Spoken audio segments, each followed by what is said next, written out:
Masechet Eruvin, résumé du Daf Ain Zain.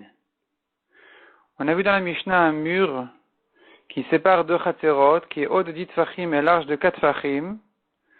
Ce mur-là, il empêche aux deux Chatzerot de faire un Eruv en commun, puisqu'il les sépare complètement.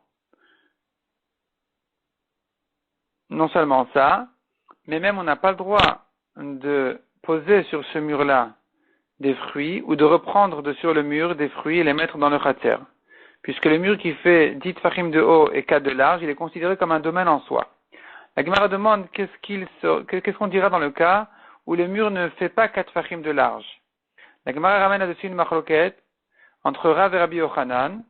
Selon Rav, il est interdit de bouger les fruits qui sont sur le mur.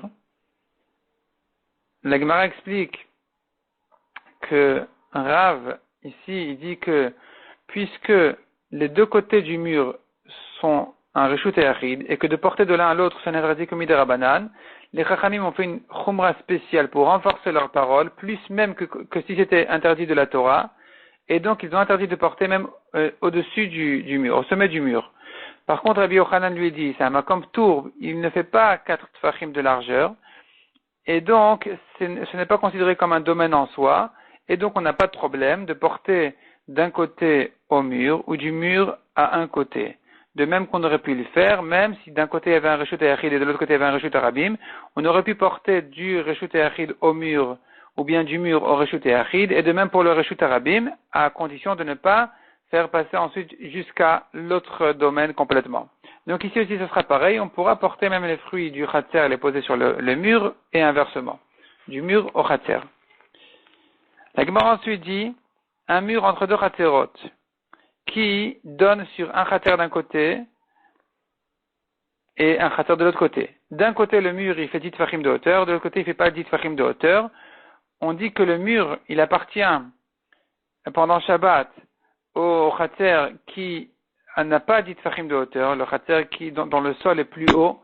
Et donc finalement, le haut du mur n'est pas au-delà des 10 Tfachim du sol du Chatzer.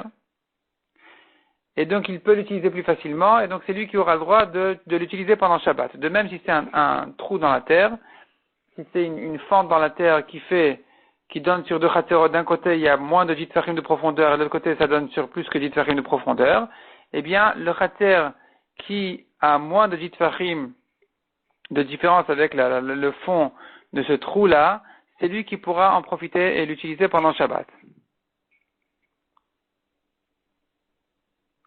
La Gemara ensuite dit, si le mur il fait 10 tfachim et qu'on veut diminuer la hauteur du mur, s'il a diminué sur 4 tfachim de largeur, il pourra utiliser tout le mur entier.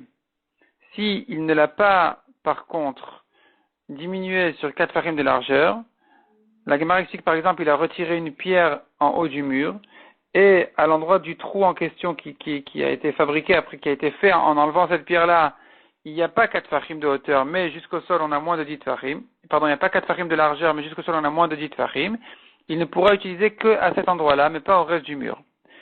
Si maintenant, au sol, il a mis sur une bassine à l'envers, pour qu'il y ait moins que 10 tfachim de hauteur à partir du haut de cette bassine en question jusqu'au sommet du mur, et que évidemment elle fait 4 tfachim, et qu'elle a été fixée au sol de telle manière qu'on ne peut pas la retirer pendant Shabbat, eh bien, il aura effectivement réussi à diminuer la hauteur du mur. Il peut en profiter pour dire que le mur ne fait pas 10 tfachim de hauteur sur tous les 4 tfachim de la bassine, et que donc il peut profiter de tout le mur entier maintenant. S'il a placé une échelle égyptienne, ça ne diminue pas. Une échelle de tsori, ça diminue 8. De tsor, ça diminue 8. La Gemara explique la différence, c'est s'il y a 4 échelons ou pas. S'il y a 4 échelons,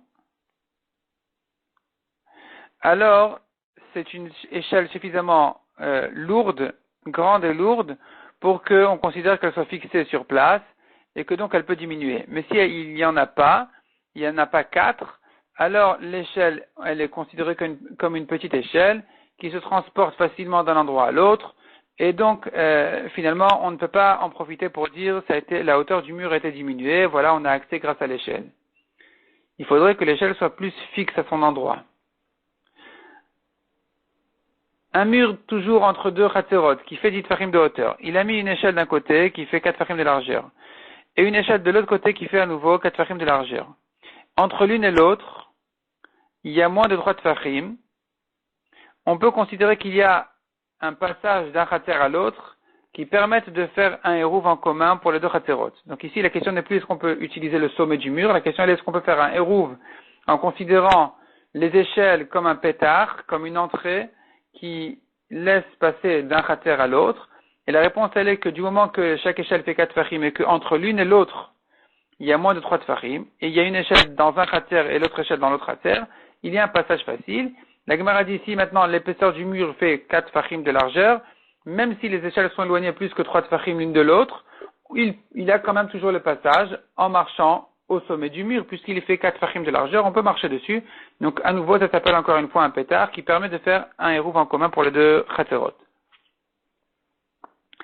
S'il a construit une estrade, une sur l'autre, et que dans une des deux, il y a 4 tfachim, c'est bon. On peut dire qu'il y a ici quelque chose qui diminue la hauteur. On peut considérer l'estrade comme quelque chose qui peut diminuer la hauteur du mur, à condition qu'entre l'une et l'autre, il n'y ait pas 3 tfachim. Une échelle qui, en bas, elle fait 4 tfachim de largeur. Donc, dans les échelons d'en bas, il y a 4 tfachim.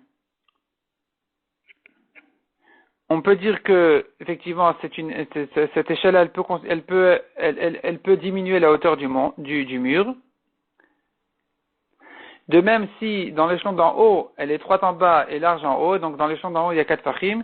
À partir du moment entre un échelon et l'autre, il n'y a pas 3 tfachim d'espace, alors, aussi bien si dans l'échelon d'en bas que dans l'échelon d'en haut, il y a 4 tfachim de largeur, on a ici les 4 tfachim de largeur, et ensuite on a encore accès à plus haut sur le mur, puisque finalement l'échelle elle continue, ou bien elle commence plus bas ou elle continue plus haut, et qu'il y a un échelon qui fait 4 tfachim, et qu'entre un et l'autre il y a moins de 3 tfachim, c'est suffisant pour diminuer la hauteur du mur.